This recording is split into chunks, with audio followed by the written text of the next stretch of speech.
Hi guys, welcome to our channel mister సిసింద్రి.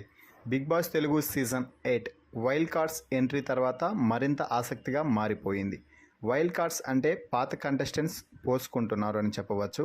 Nabeel, Nikhil తప్ప మిగిలిన వారందరూ కూడా వైల్డ్ కార్డ్స్ అంటే తడిపేసుకుంటున్నారు.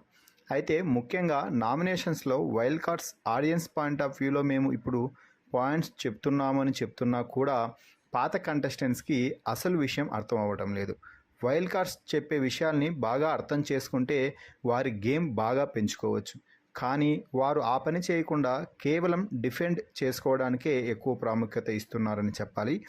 ఇక వైల్డ్ కార్డ్స్ గురించి పాత కంటెస్టెంట్స్ ఒక రూమ్లో కూర్చొని మాట్లాడుకుంటున్న సమయంలో అక్కడికి వచ్చిన నిఖిల్ మాట్లాడుతూ, మీరు ఎంతగా అయితే వైల్డ్ కార్డ్స్ని చూసి భయపడిపోతున్నారో వారు కూడా అంతకు మించి మనల్ని చూస్తే భయంతో వణికిపోతున్నారు. అందులో డౌటే అక్కర్లేదు. మీరు ఓవర్ థింక్ చేస్తున్నారు కాబట్టి మీకు అలా అనిపిస్తుంది. వారు కూడా ఇప్పుడు మన మాదిరే హౌస్లోకి వచ్చిన కంటెస్టెంట్స్.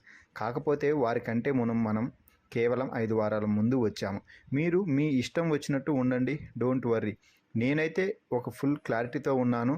నాకు వైల్డ్ కార్డ్స్ను ఎదుర్కొనే దమ్ము ఉంది. ఆట ఆడి చూపిస్తా, వారి నోర్లు మూత మూపిస్తాను అంటూ నిఖిల్ చాలా స్ట్రాంగ్గా చెప్తున్నాడు. మొత్తంగా నిఖిల్ వైల్డ్ కార్డ్స్ గురించి చెప్పిన మాటలపై మీ అభిప్రాయాన్ని కామెంట్స్ రూపంలో తెలపండి. అలాగే మరిన్ని బిగ్ బాస్ లైవ్ అప్డేట్స్ కోసం మన ఛానల్ని చూస్తూ ఉండండి. Please subscribe our YouTube channel mister సిసింద్రి.